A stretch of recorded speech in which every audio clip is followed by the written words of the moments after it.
O menino decapitado.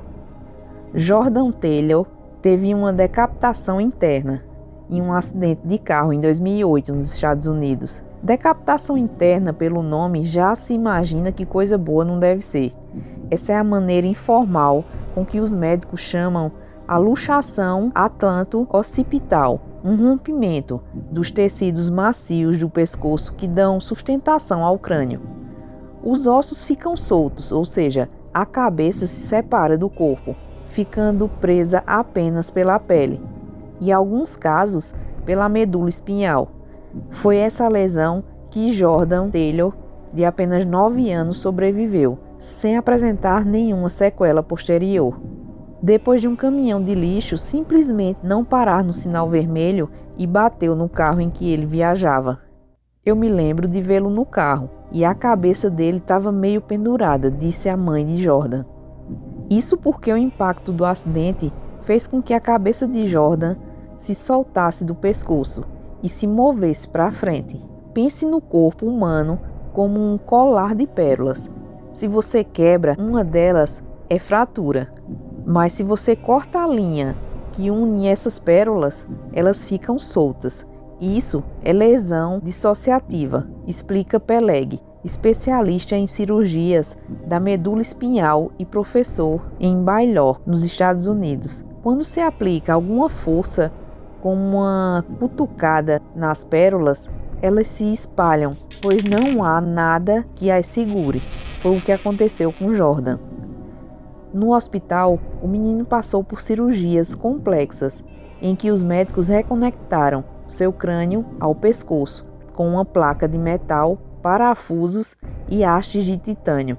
Foram 3 meses de operações e tratamentos, mas ele saiu andando do hospital. Sua sorte foi que, apesar de todo o tecido macio do pescoço ter sido dilacerado, a medula espinhal ficou intacta. Segundo Bengalin, vários estudos sobre decapitações internas, esse tipo de lesão não é incomum, principalmente em acidentes de trânsito. O difícil é conseguir que o paciente sobrevivam ou fique sem sequelas. Os médicos de Jordan lhe deram um prognóstico de apenas 1% de sobrevivência, mas, de acordo com o professor, estimativas como essa nem sempre se concretizam. Ainda desconhecemos muita coisa sobre esse tipo de lesão. 150 metros de queda livre. Alcides Moreno caiu do 47º andar. O andaime onde ele estava despencou em 2007, em Nova York. O imigrante equatoriano Alcides Moreno encarava mais um dia rotineiro de trabalho, como limpador de janelas, quando o andaime em que ele estava, no 47º andar de um edifício em Nova York, simplesmente despencou. Foram cerca de 150 metros em queda livre, até o impacto contra o chão. O seu irmão Edgar, que trabalhava junto com ele, morreu na hora, mas Alcides, contrariando todas as expectativas, resistiu. Socorrido pelos bombeiros, ele foi levado ao pronto-socorro mais próximo, onde deu entrada com 2 pernas e um braço quebrados, várias costelas fraturadas, lesões no abdômen, no peito, na medula espinhal e no cérebro. Estava no limite da consciência. Ele recebeu mais de 24 litros de sangue e enfrentou 16 cirurgias.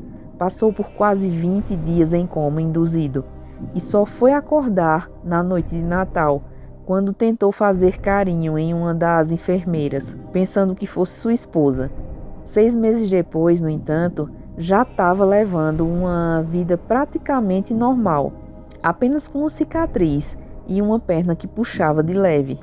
Do ponto de vista médico, o caso do limpador de janelas é uma tremenda raridade, daquelas que podem ser consideradas quase inexplicáveis. Apenas metade das pessoas que caem de uma altura superior a 4 andares sobrevive, diz o cirurgião geral Celso Bernini, no Hospital das Clínicas de São Paulo. Como então Alcides Moreno conseguiu escapar da morte?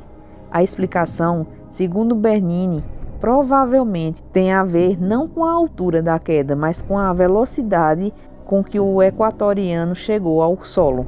Quando o andaime despencou, o imigrante se lembrou da preciosa recomendação dada pela empresa para a qual trabalhava e permaneceu agarrado à plataforma durante toda a queda.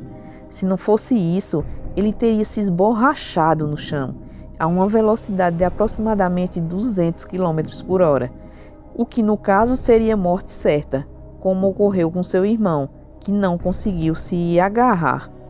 O andaime, que pesava cerca de 570 quilos, era bem mais largo que um corpo humano e ofereceu maior resistência no ar, desacelerando a queda e absorvendo boa parte do impacto contra o solo. Alcides Moreno deve a sua extraordinária recuperação também ao fato de não ter batido violentamente a cabeça, nem ter fraturado o quadril ou quebrado a coluna. Traumas que certamente lhe renderiam sequelas graves. Para os mais religiosos foi milagre, já para os médicos, só uma palavra poderia explicar a sobrevivência do imigrante equatoriano. Para eles foi simplesmente sorte. Na minha opinião, foi Deus que livrou esse homem disso tudo. 15 dias sem beber água. Darlene Etienne foi soterrada por escombros depois de um terremoto, em 2010, no Haiti. 2 semanas depois do terremoto que fez cerca de 200 mil vítimas no Haiti, em janeiro de 2010, as buscas por sobreviventes já tinham terminado, mas não para um time de socorristas franceses, que se recusaram a ir para casa junto com os outros. O grupo estava de prontidão quando vizinhos de uma escola ouviram uma voz fraca chamando por socorro no meio dos escombros.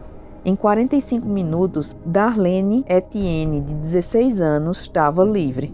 Ela parecia muito fraca, desidratada e aparentava um machucado na perna, mas conseguiu sussurrar um obrigada para a equipe de resgate. Especialistas dizem que é quase impossível alguém sobreviver sem água por tanto tempo.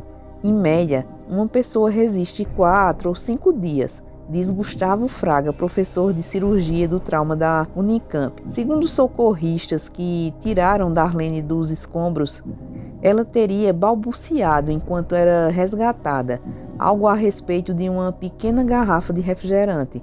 Isso pode ter salvado a sua vida. Mesmo assim, a sua resistência à desidratação foi assombrosa. Casos de pessoas que sobrevivem mais de uma semana sobre os destroços de um terremoto são raros, mas existem.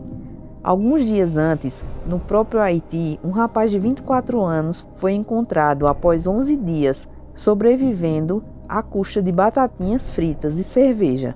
Uma senhora de 97 anos foi encontrada 8 dias depois de uma tragédia semelhante no Irã, em 2004. E houve também o famoso caso de 15 bebês que resistiram em 1985 a 7 dias sem água e comida, depois de um terremoto no México. Todos esses episódios foram exceções, diz Fraga. O normal é que a vítima sucumba à desidratação e à falta de comida.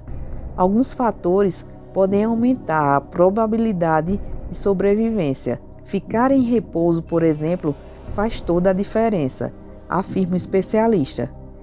Quando a pessoa permanece imóvel, não gasta energia, demorando mais para queimar as reservas do organismo. A temperatura do ambiente também conta. Muito frio ou muito calor são ruins. Quem está à sombra resiste mais, diz Fraga. Além disso, a reserva fisiológica de cada indivíduo é diferente, o que torna impossível determinar quanto cada um é capaz de aguentar. Bom, pessoal, na minha humilde opinião, em todos esses casos, foi milagre de Deus. Não era a hora deles partirem. Então, se não era a hora, Deus abençoa e livra de todo o mal. E vocês, o que acharam disso tudo? Deixem aí nos comentários. O nosso vídeo agora vai ficando por aqui. Fiquem todos com Deus e até a próxima.